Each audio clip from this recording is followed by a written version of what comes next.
샬롬. 하나님께서는 우리 늘 사랑교회 모든 성도님들을 사랑하고 계신 줄로 믿습니다. 하나님께서 예레미야를 통하여 자신의 백성들을 위하여 눈물을 흘리게 하셨던 것처럼 하나님께서는 예수 그리스도를 통하여 우리를 위해 중보하시며 눈물을 흘리시는 중보자 예수 그리스도를 저와 여러분에게 허락하신 줄로 믿습니다. 그 은혜를 여러분들은 지난 한 주간 경험하였고 또 이렇게 거룩한 주일 예배를 통하여 하나님께 예배 드리시는데 하나님께서 계획하신 대로 여러분 모두에게 은혜 허락하시기를 주님의 이름으로 축복합니다. 성도 여러분, 우리가 잘 알고 있듯이 지난 금요일은 어떤 날이었습니까? 제32회 도쿄 올림픽이 개막하는 날이지 않았습니까? 2020 도쿄 올림픽은요 8월 8일까지 계속될 것입니다. 태극 전사들이 보여줄 그 땀방울과 열정에 우리는 진심으로 어떻게 합니까? 응원하지 않겠습니까? 하지만 안타까운 것은요, 올림픽이 개막하기도 전에 코로나19 확진으로 일본에 왔다가 돌아간 선수들도 있었다라는 겁니다. 또한 여러 운영 방식은요, 전무후무한 올림픽이 되는 그러한 상황이 되었고요. 이 쉽지 않은 상황 속에서 열정을 뿜어내는 그 선수들을 우리가 더욱 응원했으면 좋겠습니다. 그런데요, 한번 생각해 보시기 바랍니다. 현실은 어때요? 코로나가 일본에 확산되고 있는 상황입니다. 도쿄 분위기가 좋지 않습니다. 코로나19 확산으로 현지에는요, 응원하는 관중이 없어요. 어떤 시합을 하더라도 응원하는 사람들이 막 있어야지 더 힘내서 뭔가 할 텐데 응원하는 자들이 없어요. 코로나19 확산으로 올림픽에 대한 관심이 상대적으로 약해져 있습니다. 그렇다면 이 올림픽을 위해서 열심히 땀 흘리며 준비한 선수들 어떻게 해야 합니까? 나는 열심히 준비했는데 코로나19 관중도 없고 관심도 없고 그러면 어떻게 해야 한다라는 겁니까? 메달을 목표했던 선수들이 기권하고 패배에도 아무 관계가 없습니까? 저들이 메달을 따지 못하고 어떤 좋은 성과를 거두지 못하였을 때 나는 코로나19 때문에 너무나 쉽지 않은 여건이기 때문에 그런 결과를 얻을 수밖에 없습니다라고 이야기를 하겠습니까? 제 생각에는요, 아마 이번 올림픽에 출전한 대한민국 대표 선수라면 단 한 사람도 그러한 생각을 갖는 자가 없으리라 생각합니다. 맞습니까? 우리가 뉴스를 통해서 인터뷰하는 거 하나하나를 들으면은요, 이 코로나와는 관계없이 내가 준비한 대로 열심히 하겠노라라고 이야기하는 소리만 들립니다. 어려워도 힘들어도 여전히 안 좋아도 저들은 뭐 하여요? 최선을 다한다라는 것입니다. 성도 여러분, 비단 선수들 뿐이겠습니까? 비단 올림픽 뿐이겠습니까? 시편의 시인은요, 시편 119편 34절 말씀에서 나로 하여금 깨닫게 하여 주소서, 내가 주의 법을 준행하며 전심으로 지키리다 라고 고백하고 있어요. 성도 여러분, 주의 말씀을 깨닫고요, 그 말씀대로 주의 법대로 전심으로 지키겠다고 시편 저자는요 고백하고 있습니다. 나의 심장이 쪼개진다 할지라도, 나의 길을 뒤엎는 감춰진 힘듦이 느껴진다 할지라도 어떻게 해야 합니까? 최선을 다해야 하는 것입니다. 올림픽에 출전하는 선수들 뿐만 아니라 지금 우리는 코로나19를 핑계댈 것이 아니라, 더위를 핑계댈 것이 아니라 최선을 다하여 믿음으로 신앙으로 달려가야 할 줄로 믿습니다. 우리의 깨끗한 양식으로 살려고 노력해야 하는 것입니다. 교회의 덕을 세우기 위해 최선을 다해야 하는 것입니다. 하나님 나라를 위하여 우리의 마음과 힘과 정성을 다 쏟아야 하는 것입니다. 성도님들께 묻습니다. 그렇다면 이 코로나19가 확산되고요, 이 무더운 이 때에 우리의 믿음이 약해지는 것, 열심히 좀 다운되는 것 당연합니까? 한번 올림픽에 출전하는 선수들과 우리를 한번 생각해 보자라는 거예요. 주를 향한 사랑의 열정을 포기하는 것 당연하다고 이야기할 수 있습니까? 말씀을 읽고 기도하는 것 포기하는 것 당연합니까? 하나님께 온전히 예배를 드리지 못하는 것 당연합니까? 찬양과 전도생활 못하는 것 당연하다라고 이야기할 수 있습니까? 성도 여러분, 모든 것은 당연하지 않습니다. 그 모든 것은 핑계일 뿐입니다. 성도 여러분, 우리 교회에서 이렇게 예배를 드리고요,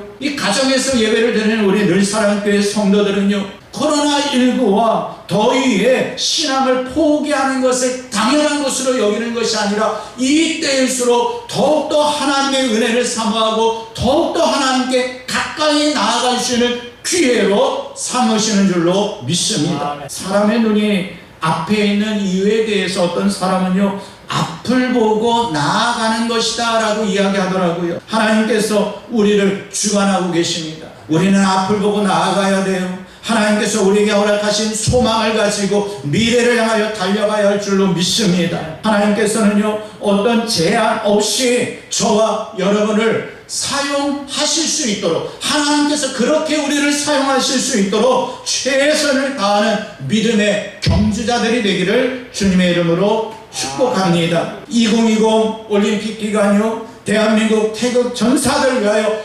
열심히 응원합시다. 그 올림픽 경기들을 보면서 자신의 신앙도 한번 돌아봅시다.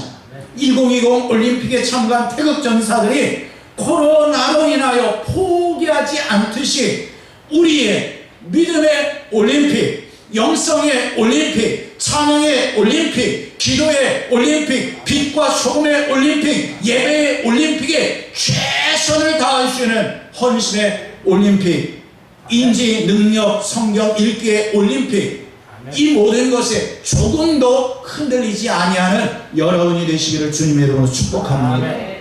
오늘 본문의 배경은요, 로마 네로 황제가 로마시를 불태우고요, 그것을 기독교인들의 짓이다라고 모함했어요. 그러면서 본격적으로 기독교를 탄압하기 시작했습니다. 한마디로 말해서 국가의 종교 탄압이 이루어졌던 때입니다. 국가에서 그렇게 정책을 펼치기 때문에 일반 백성들 역시도요, 기독교에 대한 시선이 좋지 않았습니다. 그들은 그리스도인들을 향하여 손가락질했습니다. 벌레 보듯 괴롭혔습니다. 직장에서 쫓겨냈습니다. 고향에서 발도 붙이지 못하게 했습니다. 때문에 저들은요, 정처 없이 흩어져야만 했습니다. 저들에게 닥친 계속되는 박해로 인하여 믿음이 흔들릴 지경에 이르렀습니다. 현재 한국 교회의 모습을 보는 것 같지 않습니까? 이미 수많은 교회들이 문을 닫았습니다. 이제 겨우 대면 예배를 회복하고 있는데 변이 바이러스로 인하여 비대면으로 다시 전환되었습니다. 언제 이 상황이 종료될지 모릅니다. 상황이 종료된다 할지라도 한국 교회가 어떤 모습으로 남게 될지 불안에 떱니다. 이때에 우리는 과연 어떻게 해야 합니까? 그렇다면 이 시대를 살고 있는 우리에게 하나님의 말씀인 성경은 과연 뭐라고 말씀하고 있습니까? 오늘 우리는 그것을 발견하려는 거예요. 시대를 탓하는 것이 아니라 이 때에 초대교회 당시 성도들을 향하여 핍박당하고 있는 그 성도들을 향하여 흩어진 그 성도들을 향하여 베드로가 저들을 격려하며 이야기했던 그 메시지를 들어가며 지금 우리의 상황 속에서 여호와 하나님께서 말씀하시는 이 베드로를 통하여 우리에게 또다시 말씀하시는 이것을 듣게 되는 저와 여러분이 되기를 주님의 이름으로 축복합니다. 아멘. 밖으로 흩어진 초대교회 성도들을 향하여 베드로가 무엇을 말했습니까? 지금 우리에게 말씀하시는 하나님의 음성을 듣는 귀가 되어 또다시 주님 앞에서 결단하는 계기가 되기를 소망합니다. 베드로 전서는요, 우리가 잘 알고 있듯이 고난과 핍박을 견디고 있는 성도들에게 힘과 격려의 글로 시작합니다. 베드로전서 1장 3절과 4절 말씀 중에 보면 우리 화면을 보고 함께 읽어봅니다. 자, 시작. 우리를 거듭나게 하사 산 소망이 있게 하시며 썩지 않고 더럽지 않고 유업을 잊게 하시나니 하늘에 간직하신 것이다 라고 말씀하고 있습니다. 그렇습니다. 성도 여러분, 산 소망에 대하여 하나님께서 허락하여 주신 그 하나님 나라를 향하여 하나님께서 허락하여 주신 희망을 가지고 믿음으로 살아가는 저들입니다.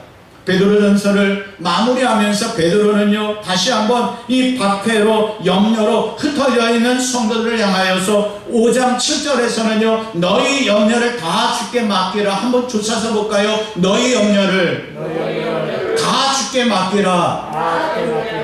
성도 여러분, 한번 생각해 보세요. 누군가가 너희 염려를 다 주께 맡기라. 앞에서 설교하는 목사가 여러분 염려를 다 주께 맡기십시오 하였을 때 아멘입니다. 할렐루야, 나의 염려를 다 주께 맡기겠습니다 하는 그런 성도가 과연 몇 프로나 될까요?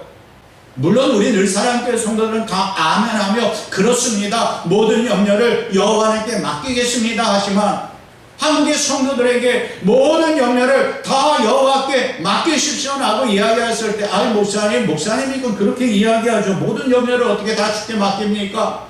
지금 내가 죽을 지경입니다. 우리 가정이 죽을 지경입니다. 성도 여러분, 이것은요 어떠한 한 목사의 말이 아니고요 인간의 말이 아니고요 누구의 말씀입니까? 하나님의 말씀입니다.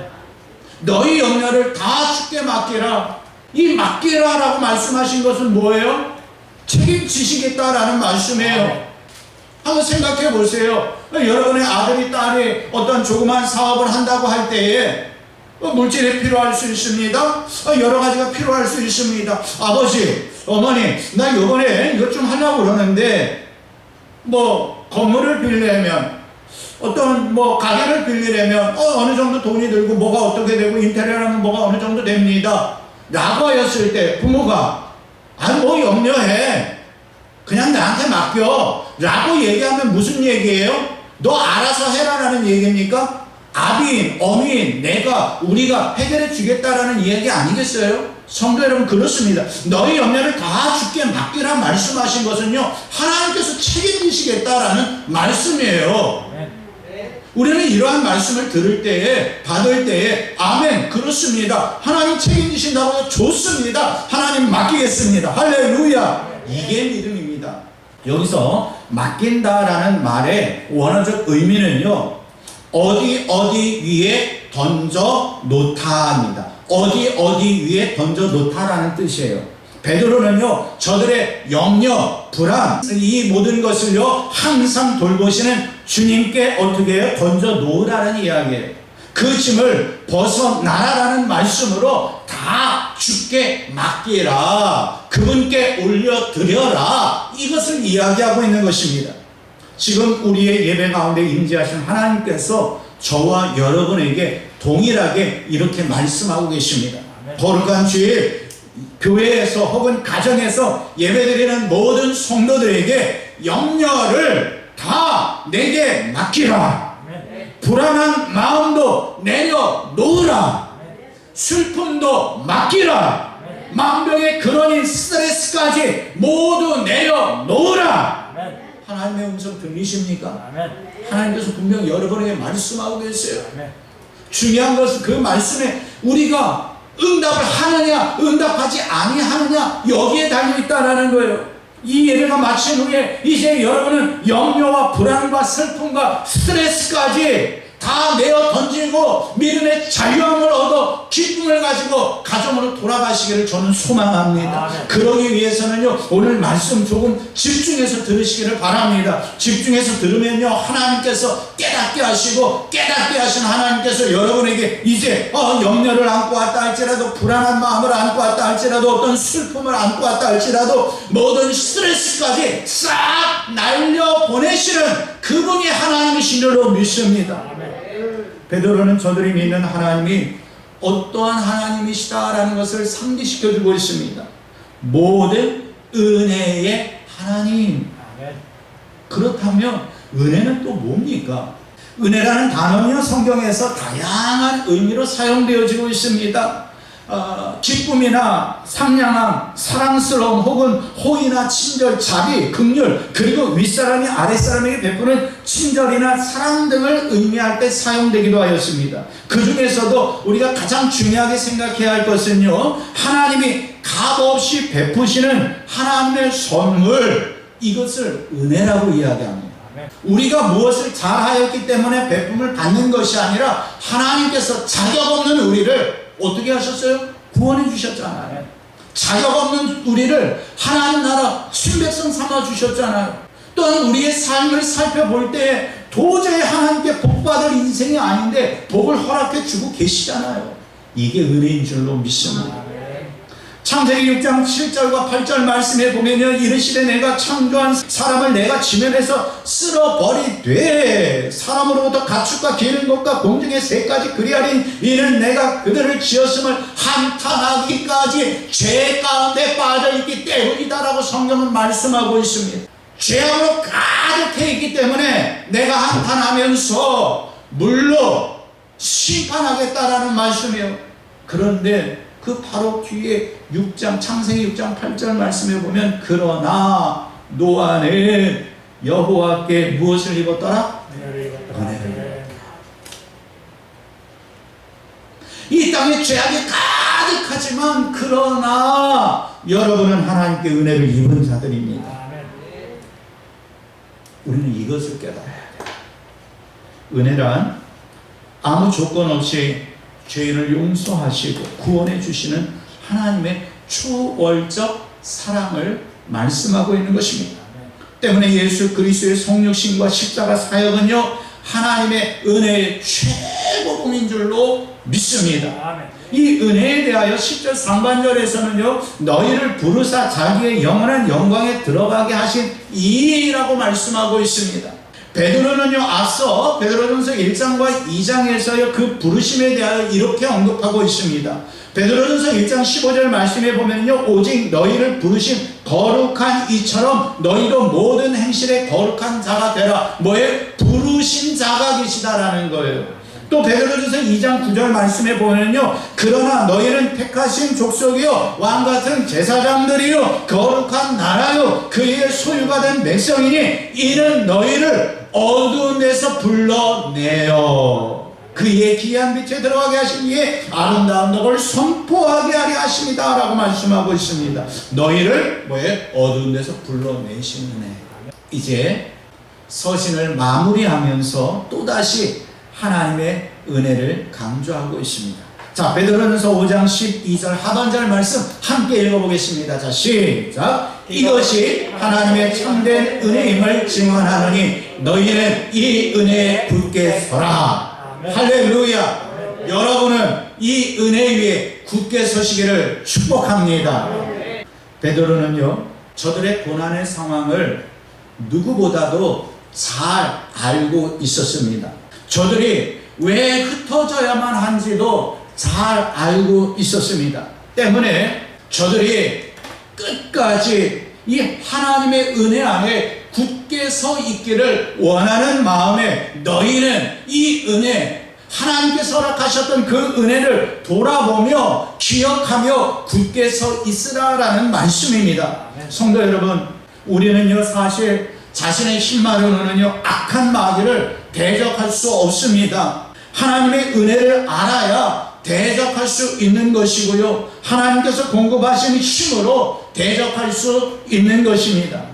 이 목사가 설교하면서 모든 염려를 주님께 맡기십시오 해서 맡길 수 있는 것이 아니라 그 하나님의 은혜의 하나님이라는 것이 깨달아질 때에 아멘, 할렐루야, 내가 모든 염려를 맡기겠습니다, 동의하고 공감하고 하나님께 맡길 수가 있는 거예요. 그저 말 잘하는 누군가가 맡기십시오 해서 맡길 수 있는 것이 아니라 우리의 심령 가운데 주께서 내게 허락하신 은혜가 뭐지? 또 내가 지금까지 하나님의 놀라운 은혜들이 뭐였지?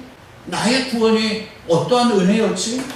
지금까지 살고 있는 내게 임한 은혜가 무엇이지? 하나님께서, 성령님께서 나를 어떻게 돕고 계시지? 이것이 깨달아지면 뭐예요? 염려를 맡길 수 있는 거예요. 성도 여러분, 특별히 왜냐하면 하나님께서 돌보고 계시다라는 이 돌봄의 은혜를 알기 때문에 맡길 수 있는 것입니다. 또 뭐라고 말씀하고 있어요? 하나님의 은혜에 굳게 선 자가 근신하여 깨어 있을 수 있는 것입니다. 왜냐하면 악한 사단은 우는 사자처럼 삼킬 자를 찾아다니지만 하나님의 이 지키심의 은혜를 알기 때문에 근신하여 깨어 있을 수 있는 것입니다. 이렇듯 영적 싸움의 토대가 무엇인지를 우리가 정확하게 깨달아야 합니다. 지금 어떠한 어려움을 겪고 계십니까? 해결해야 어떤 문제가 있으십니까? 마음의 심이 괴로움이 있으십니까? 누군가의 위로가 필요하십니까? 이 모든 것을 해결할 수 있는 토대는요, 하나님의 은혜입니다. 우리가 하나님이 이 지키심의 은혜를 굳게 믿고 서 있다면 잠시 흔들리는 상황이 펼쳐질지라도 다시 일어설 수 있습니다. 그 문제로 인하여, 그 어려운 상황으로 인하여 잠시 우리가 흔들릴 수는 있어요. 마치 오뚜기처럼요, 잠시 흔들릴 수 있지만 결국에는 하나님께서 지키시기 때문에 바로 설 수 있습니다. 저는 소망합니다. 우리 늘사랑은 교회 성도들이 하나님의 이 은혜에서 떠나지 않았으면 좋겠습니다. 이 은혜에 굳게 서면 모든 역경과 고난이 복락과 감사로 변화되는 줄로 믿습니다. 때문에 역경과 고난의 때에 복락과 감사의 은혜를 더 많이 누릴 수 있는 여러분과 여러분의 자녀 자손들이 되기를 주님의 이름으로 축복합니다. 기억하십시오. 여러분은요, 이미 하나님의 은혜를 입으신 분들이십니다. 가정에서 예배 드리시는 분들도 마찬가지입니다. 한번 조사해서 볼까요? 나는 하나님의 은혜를 입은 자다. 동의하시면 아멘. 그렇습니다. 우리는 하나님께 이미 은혜를 받은 자예요. 이제 우리에게 필요한 것은요, 이 은혜에 굳게 서는 거예요. 이 은혜를 올바로 깨달은 여러분은요, 이미 악한 마귀 사탄을 대적할 수 있는 진정한 무기를 소유하고 있다라는 것입니다. 이 은혜라는 무기를 들고 있기에 우리는 승리할 수 있습니다. 마치 올림픽에 참여한 이 태극 전사들이 훈련하고 땀 흘리며 노력하였던 것의 결과로서 어떠한 성과를 거둘 수 있는 것처럼 우리에게는 이 은혜가 있다라는 거예요. 하나님이 우리에게 무장시켜 주신 은혜가 있기 때문에 이제 나아가서 악하고 더럽고 추한 마귀가 싸워도 이길 수 있다라는 거예요. 특히 10절에서 모든 은혜의 하나님이라는 것은요, 과거 예수 그리스도의 보혈로 구원해 주신 은혜만을 말씀하는 것이 아닙니다. 현재와 미래에까지 그 은혜는 유용한 줄로 믿습니다. 베드로전서 5장 10절 하반절 말씀 우리 함께 읽어보겠습니다. 자, 시작. 잠깐 고난을 당한 너희를 친히 온전하게 하시며 굳건하게 하시며 강하게 하시며 터를 견고하게 하시리라. 할렐루야. 여러분들은 영상을 통해서 오늘 본문의 말씀을 이미 받으셨어요. 시원한 폭포수 잘 보셨습니까?